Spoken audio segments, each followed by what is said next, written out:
Welcome back to the PFC Podcast. The views and opinions you are about to hear are the speakers and do not necessarily reflect those of anyone else. Now on to the podcast.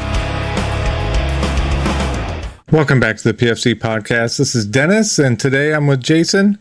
How are you doing today?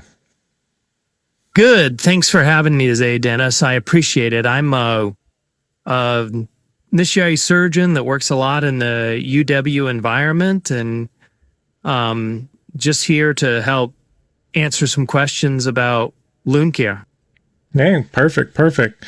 So, again, like you said, you're a surgeon, so you get the end result of our T-Tri-C. So, if everything goes well and you do it, obviously good enough, you still end up with wounds that need to get dealt with. Okay, so I have a tourniquet on a patient and a nasty wound underneath it somewhere. What do I need to do to get the best outcome for this patient? Now, I think most of the time, to get the best outcome with the tourniquet on and a nasty wound, the best outcome is, if you can, get the tourniquet off. Get the tourniquet off as soon as possible. The reason is well-perfused tissue is healthier tissue. Most of the time, I think 70% of tourniquets aren't needed. And of the other 30% that are needed, most can be handled with non-operative or with minimal intervention. We had experience under a bridge. We recently published in the Journal of Trauma on that article, and essentially found that 70% of people, we were just able to take the tourniquets off. And then of the 20% more, we were able to take the tourniquets off, ligate some very small bleeders, and then address the wound. When I look at the wound, what I realize is all medics everywhere in every army that goes to war they are going to see wounds. It's just part of the business that we deal with. And that the reality is they can be extremely intimidating. They can be so intimidating, people will put a tourniquet on them, right? Like just scary, scary wounds. A lot of times they're very dirty.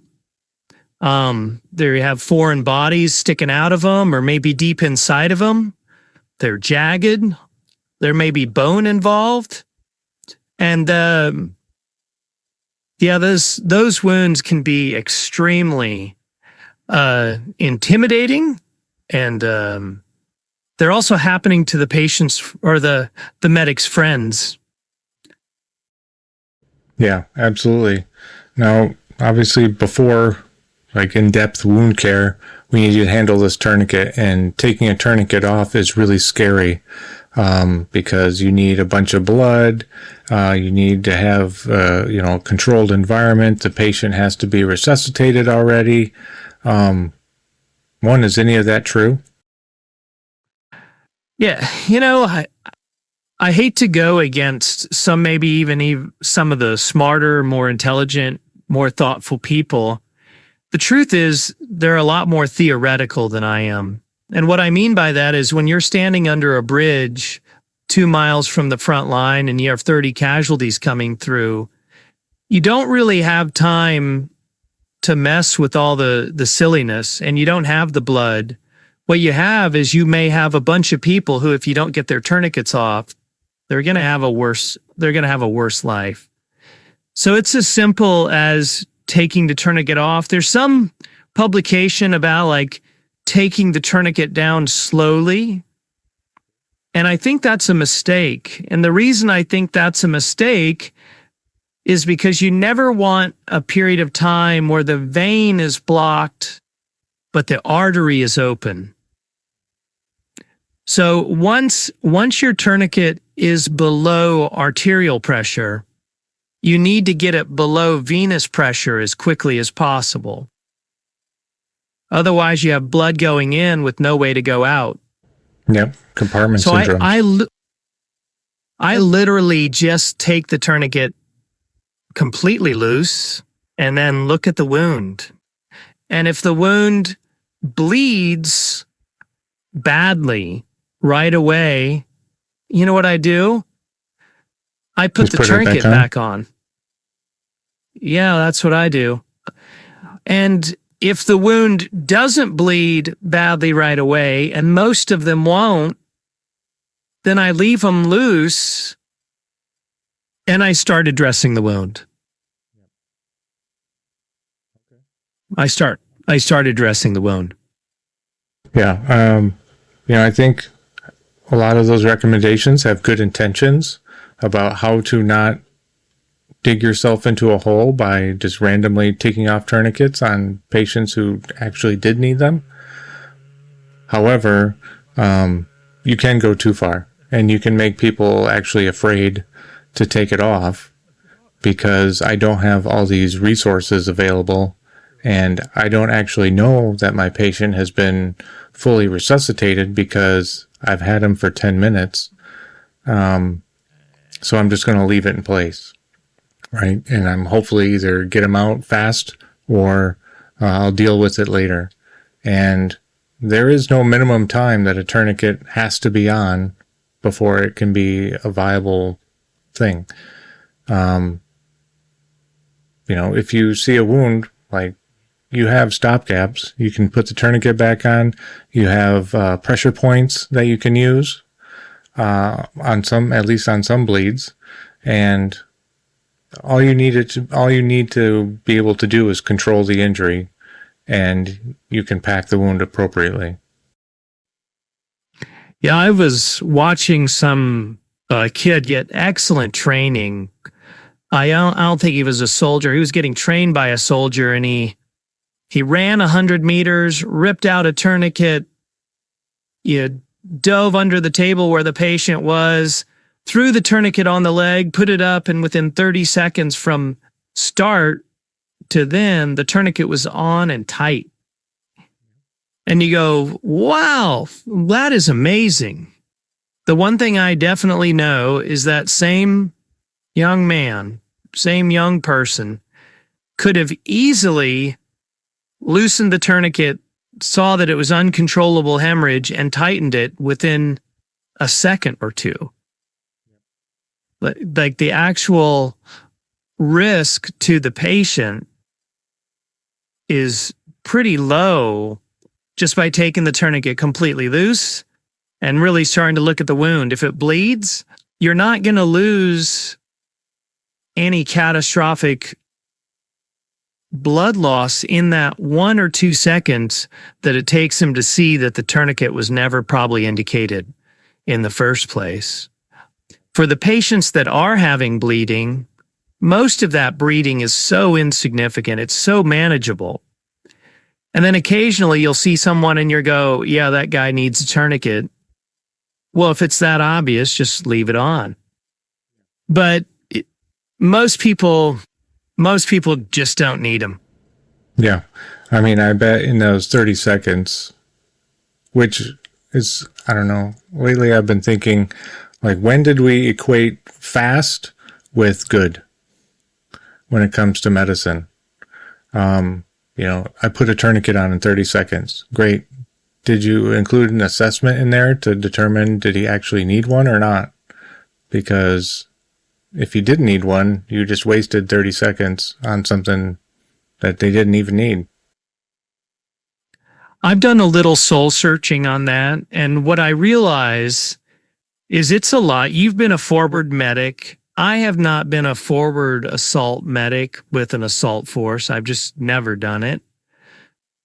I think in the heat of the moment, the medical institution needs to give that forward medic, and it can be somewhat disorienting.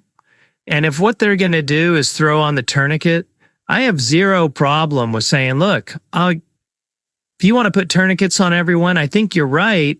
On some people, there have been tourniquets put on for abrasions and these things. That's probably wasting 30 seconds that you don't have.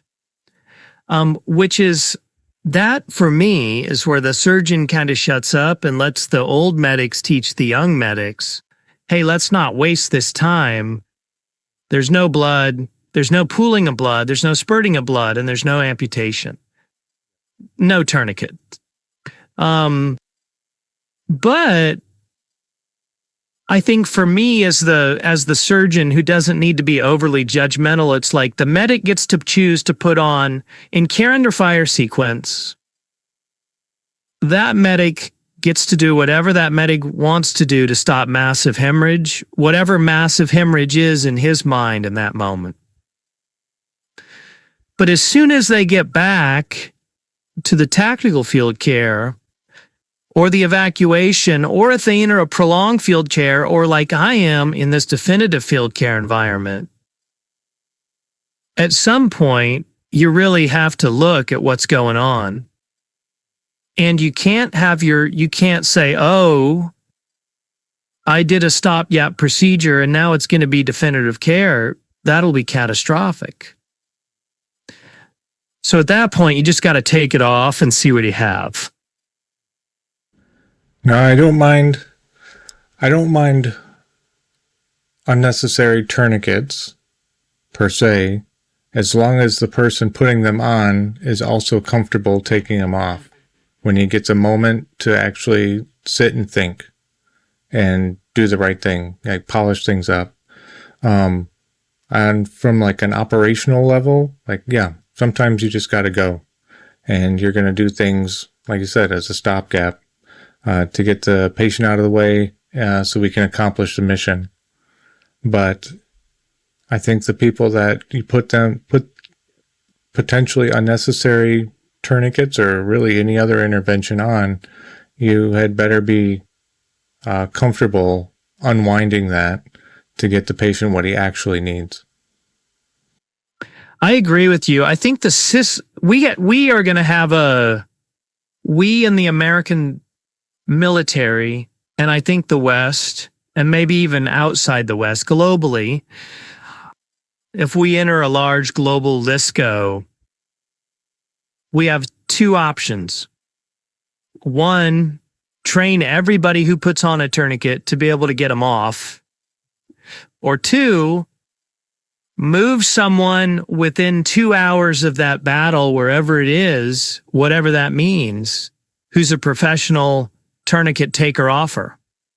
The problem is we have tourniquet putter honors all over the world. In fact, every active duty service member who's ever been deployed's had to walk around with one in their pocket. Ultimately, we may have to come up with a system solution, which at least for me, working with the resistance, was to be 2.5 miles back underneath a bridge. And by being underneath that bridge, they just pushed everyone to me from all the different CCPs. And I just knew my job under that bridge is no one leaves that bridge with a tourniquet on that can be taken off. And so it may be a system in a LISCO environment, how you push those people forward. The truth is, when you look at GWAT, I was the consultant to the Surgeon General and responsible for deploying everybody. And the Army, in their wisdom, deployed all the general surgeons over and over and over. But these cardiothoracic surgeons, the neurosurgeons, the vascular surgeons, the plastic surgeons, the urologic surgeons, the ear, nose, and throat surgeons, the Navy surgeons, and the Air Force surgeons didn't deploy near as much. And the vindictive, kind of ugly side of me sometimes is like, oh, we could stick them under a bridge because they could take the tourniquet off. It doesn't take an expert. It just takes somebody who can say, whatever bleeding happens when I take this tourniquet off, I can get it stopped. That's it. So after that, now we have a nasty wound. We've got hemorrhage controlled now. They're in a quasi-comfortable spot. How do we optimize this patient for the best success? Yeah, I think you need bright lights. You may need some water. You need very few instruments. You need a rat tooth forceps, probably some Mayer scissors, maybe a scalpel, and maybe some retractor and an assistant. And with that, you're really looking at what are those areas of delayed wound healing? What causes the wound to heal slower? And that's largely any infectious process or any barrier to growth, which is going to be dead tissue, dirt, and foreign bodies, debris.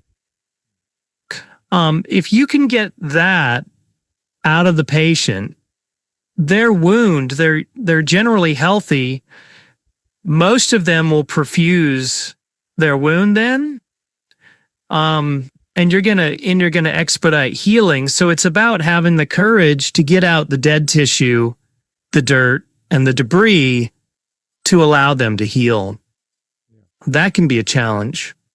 So, the way we teach is like the 4 C's: color, consistency, contractility, and circulation, capillary bleeding.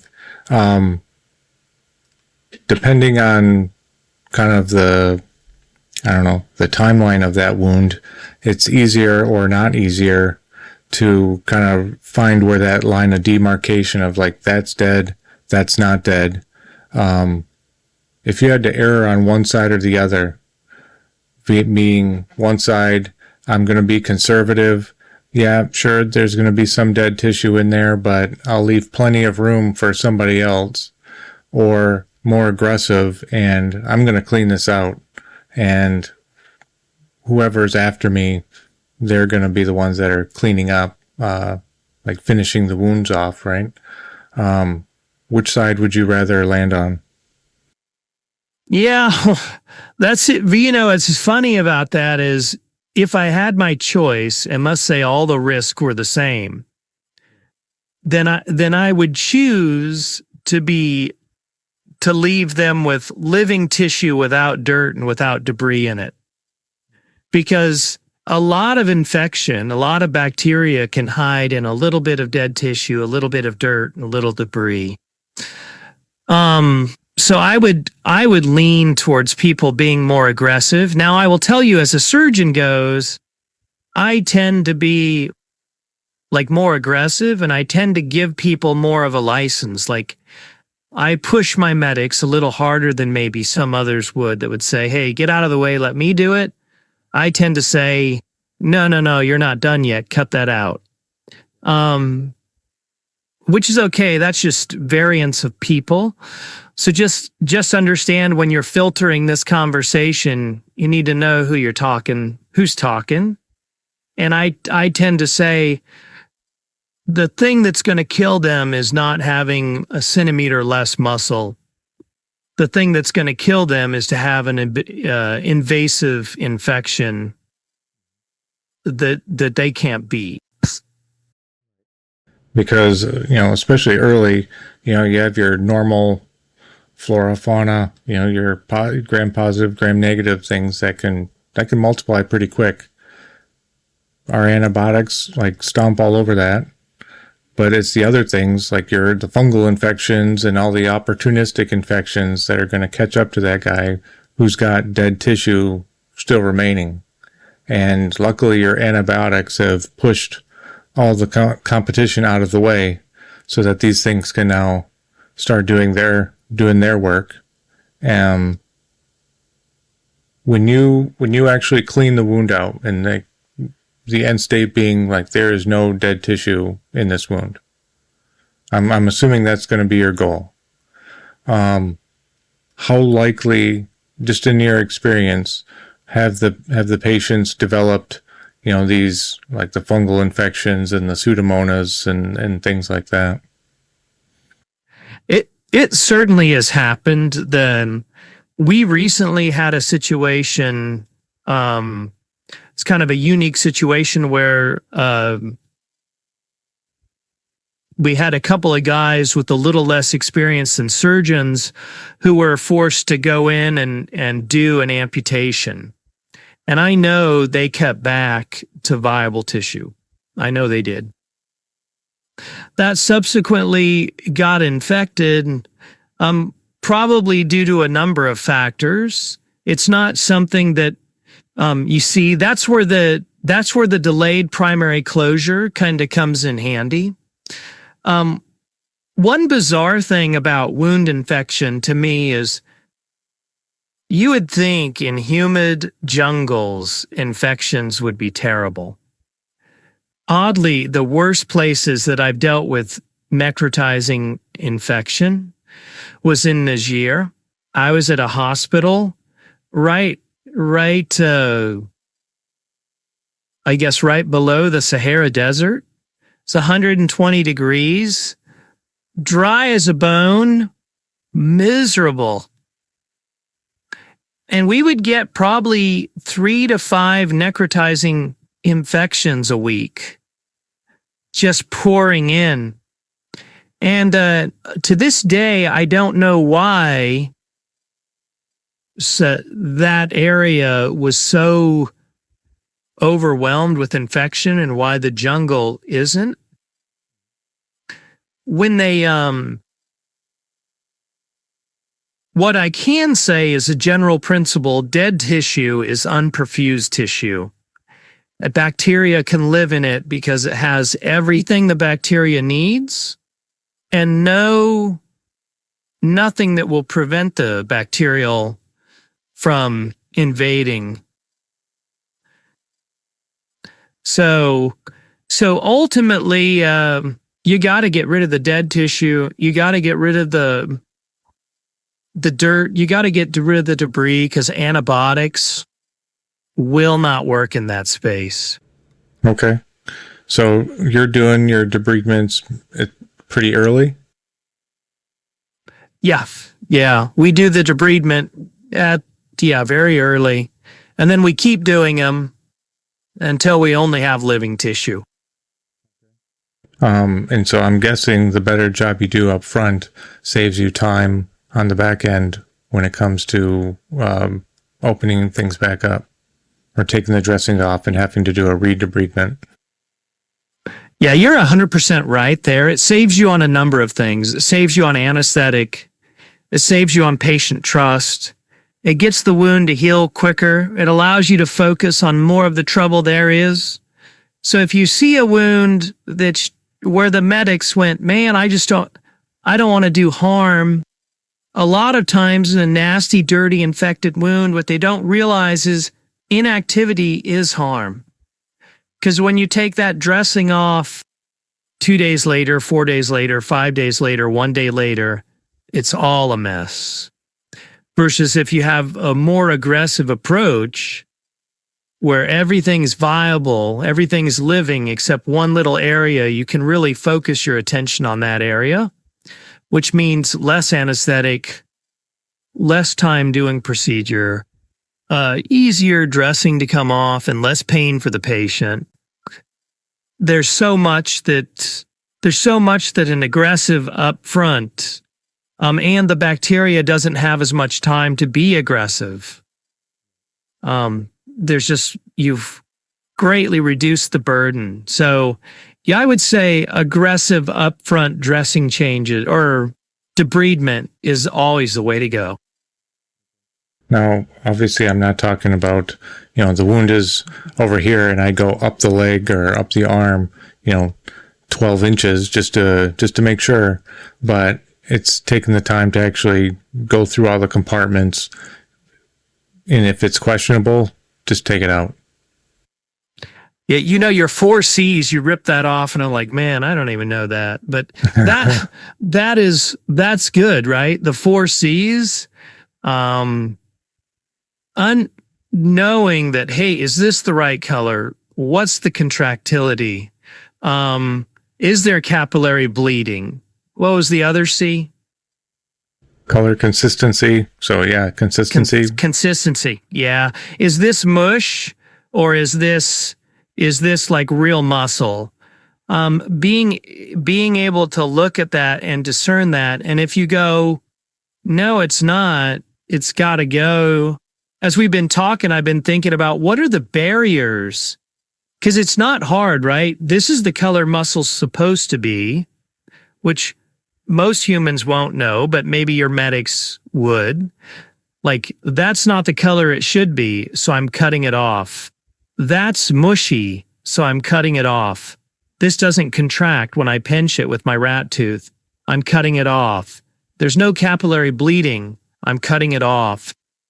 Pretty straightforward. Like, it's a very, if this, then that, which there's just barriers. Like, when you cut it to get to capillary bleeding, we're so instructed to stop the bleeding that that bleeding is actually the desired end state, unfortunately, is a barrier to getting there. Yeah, definitely. Guys, like when they're coming through the different schools, you just have to understand, like, this is capillary bleeding. Like, it looks like a mess, but we're talking a couple of cc's. Like, it's really not much of anything. Get the guy stable. Now he can actually survive the injury, survive the surgery. Be on the aggressive side. Just clean everything out. Okay? If you're going to take out a little bit extra just because you're concerned about it, that's okay. And the point is, we're going to save this person's life. We'll worry about the cosmetic and the prosthesis, if necessary, after the fact. But it only matters if he lives through this. Right. I think, the other problem for this wound stuff is the living through this. You're not in that first phase of mortality, which is minutes of trauma. Well, even the second mortality, which is that first day, really. Now we're talking about the 3-week mortality. That doesn't become significant to most medics, especially in a GWAT environment, but it becomes really important that when prolonged field chair or definitive field chair becomes a reality, then you really have to sit there and go, hey, wait a minute. I'm going to be here in 3 weeks, so whatever happens to that guy in 3 weeks, we need that not to happen. As a surgeon, it's so devastating to have, somebody in the ICU for 3, 4, 5, 6 weeks because of some simple wound infection. And so we have that negative experience, as opposed to the medic who just doesn't have that exposure. It's somebody else's problem. If we get into this, if the world goes back into that guerrilla warfare environment, then what we're going to see, oh no, now this has become their problem. What I want that medic to do is learn from me. I kind of like this podcast to be in their ear going, I'm not going to get rid. This patient is staying with me for the foreseeable future. I'm going to get rid of the dirt. I'm going to get rid of the debris. I'm going to cut back to capillary flow and get rid of the dead tissue. And maybe that patient doesn't have to pay the price of these other patients in the past. Yeah. I mean, I understand the medic's point of, like, I'm going to save as much tissue for the expert. I'll let them, the guy who's been to all the schools and has all the experience to actually make that determination, because I'm kind of guessing. But in this new world, this new environment, I don't think you have that luxury. Movement is so difficult. Movement is so dangerous that you, and it's been demonstrated over and over, you might be holding on to this guy for weeks. And if you don't have at least a base knowledge, he might not make it, even though you've done perfect T-Tri-C. If it's dead tissue, you're not saving it for anyone. So I would really emphasize those 4 C's and say, look, if it's the wrong color, wrong consistency, isn't contractile, and there's no capillary bleeding, it's dead, and we're not saving that for anyone. Get rid of it. So we finish up this initial debridement, put a bulky dressing on it, I'm assuming, not close it up right away. And how long do we wait until we revisit this? Yeah, I feel bad that, the standard teaching is the Copeland method or the Copeland method and all that. I haven't seen that succeed for us. If you wouldn't mind, what is the Copeland method? Yeah, the Copeland method, best I understand it, is you put a dressing on it, clean, sterile dressing, as sterile as possible. You leave it dressed for 4 or 5 days, and then you examine the wound at the end of 4 or 5 days to see what it looks like and what it's doing. The advantage historically has been it uses a lot less gauze. It has a good bad smell to it with more of ammonia. And then the end result with that is it saves you a bunch of dressing changes and just kind of doesn't add any insult to injury in the perfect world. I don't know if we're not seeing the same success. One thing about the Copeland method is it was done by the ICRC by Dr. Copeland, mostly in Pakistan. And most of those initial debridements were probably done by surgeons in an OR, and maybe the Copeland method works better in that environment. Maybe I should do a randomized trial where I do good debridements with wet to dries daily or good debridements with the Copeland method and see if there's any difference between those two different groups, Hard to do that study anywhere in the world, but it would be kind of interesting to see I think ultimately if you can get a good clean wound, we typically change the dressing daily. Some of that is because I'm training resistance medics. It's good training. And then 2, it just helps me. Most of my wounds don't get debrided well the first time, meaning I'm coming on to used wounds or older wounds. And so getting in an order where we can check them and get them cut out or get them cleaned out and debrided is useful for me to be able to get them onto the right pathway and the right cycle.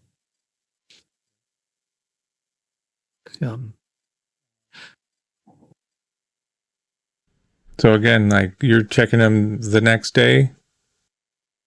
Yeah, I check them. I think in America we do wet to dries twice a day usually, or we stick a wound back on it.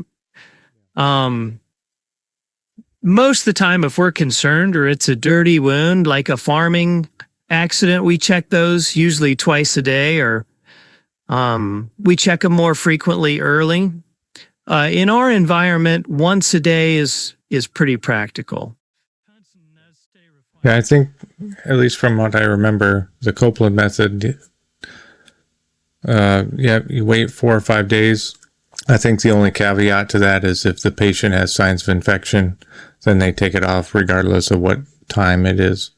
But otherwise, essentially you just check in, you take off the dressing. By then, either serous sanguineous fluid or blood is stuck to those gauze, even wet to dry gauze. You pull that off, and that's your mechanical debridement. Do you, since you're just looking, as far as pain control and things like that, do you give them any pain control, or do we just kind of talk them through it? Yeah,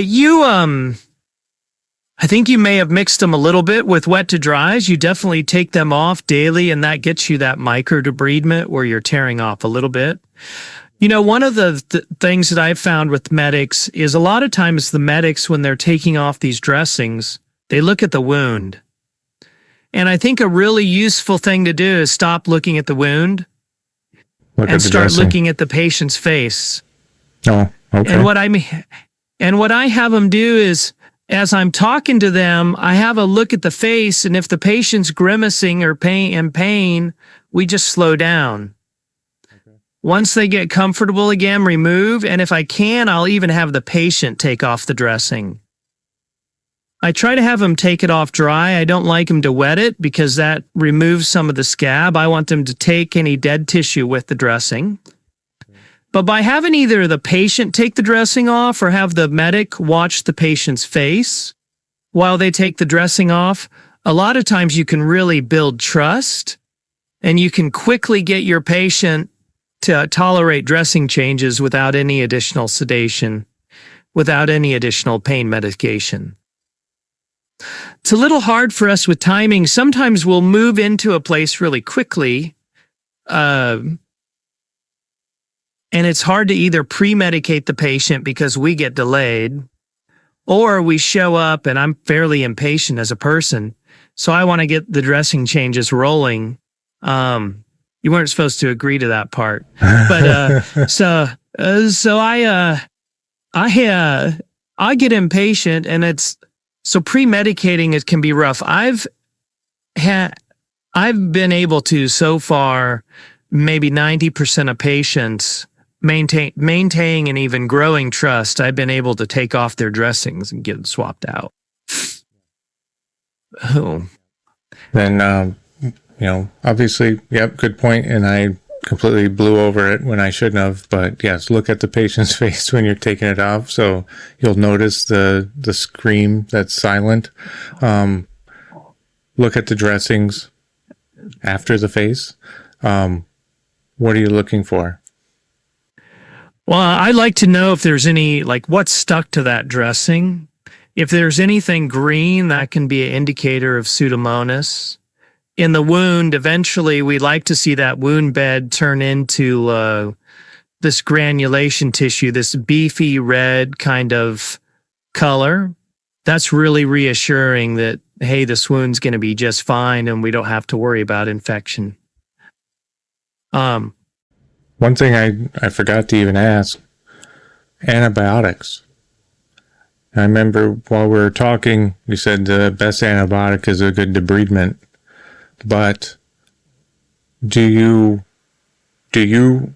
I guess, let me think, would you ask for antibiotics routinely, just as a backup, or when the patient actually needs it? Most of the time, the best antibiotic for the patient is the surgeon. And most patients, especially with a minimal wound, won't need them. The reality for me is my patients feel neglected if they don't get antibiotics. And I'm on a hearts and minds, guerrilla warfare kind of mission. I definitely don't want them to think I don't care about them, because they're the ones that care about me. So if I don't give the antibiotics, a lot of times I'll come back and they'll be on some antibiotics. And that's because the medics can unilaterally decide to do it. So what I found is that a collaborative approach is best, right? I recommend, hey, let's use ANSAF or whatever for this wound. Oh, this guy is freshly injured with dirt all over the place. Let's give ertapenem. We don't have as many of those choices. Usually I have to say, hey, what's in the formulary, or what do you have available? And then based on what's available, we make our best decision from there. Do they need an antibiotic if they're well-granulated wound, completely soft tissue, no bone fracture associated, no complex space? Probably not.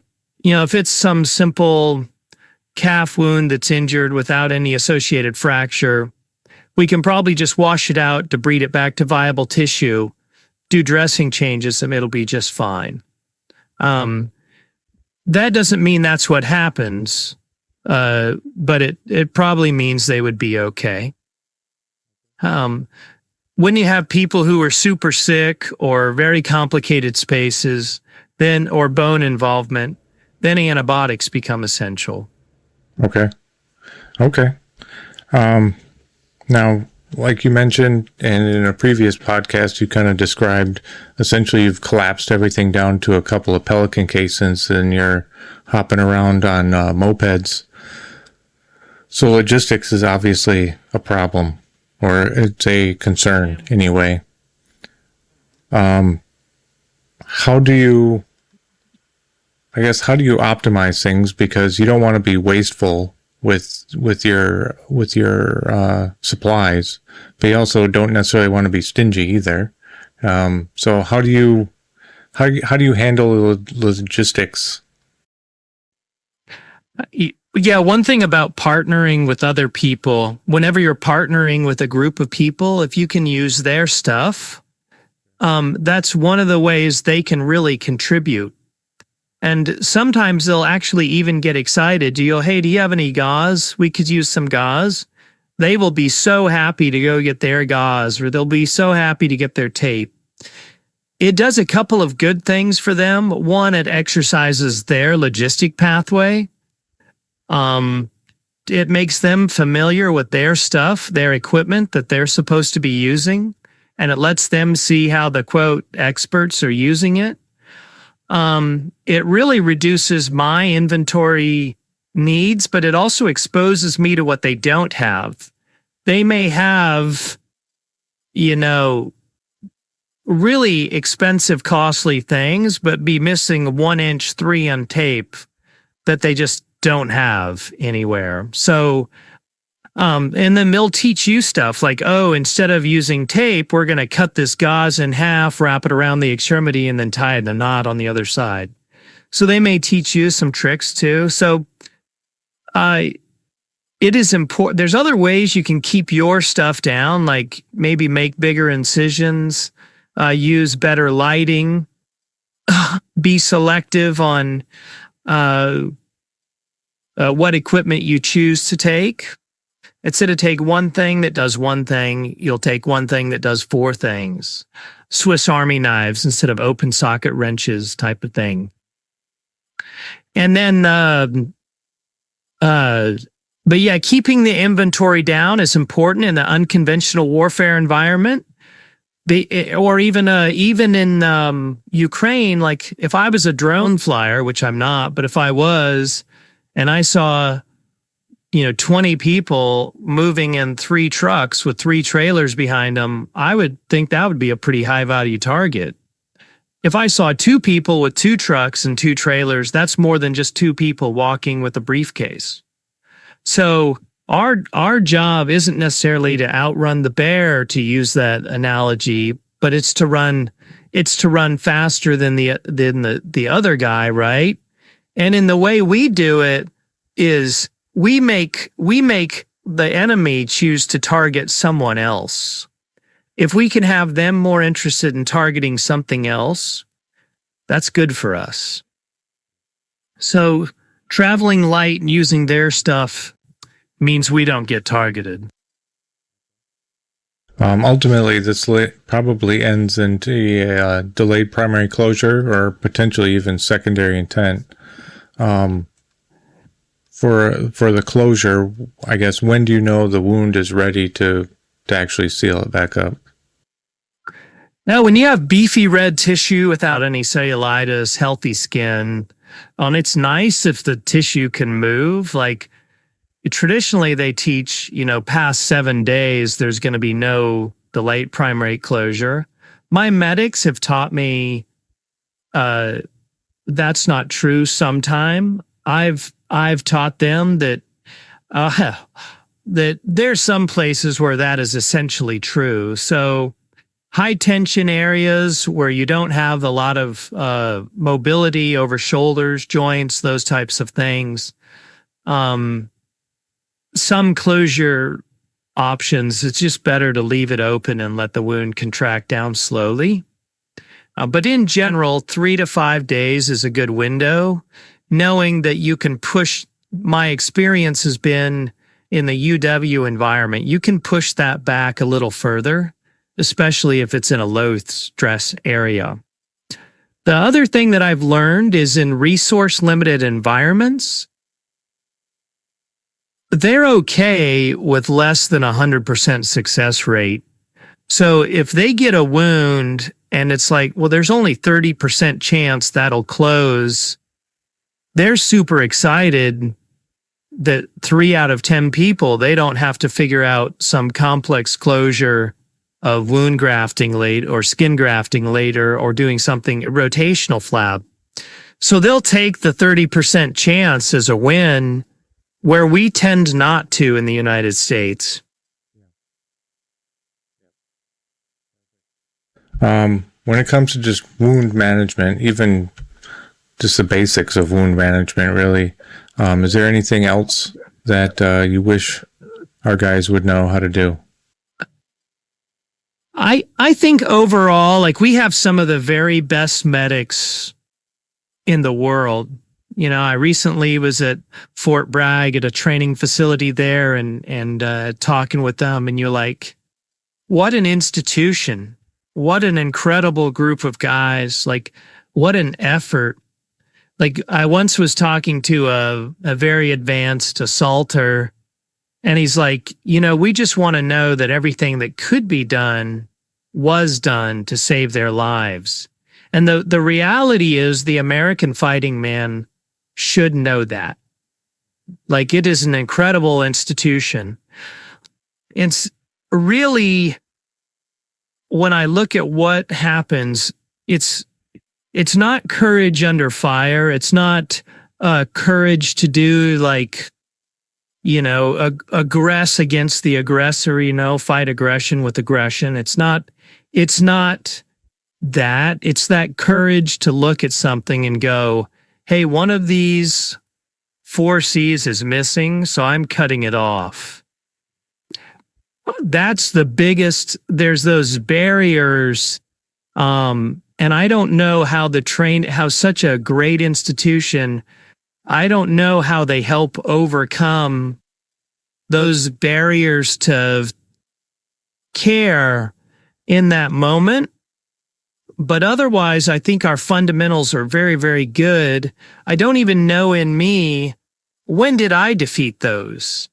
At some point, it was probably some surgeon letting me have it for not being more aggressive.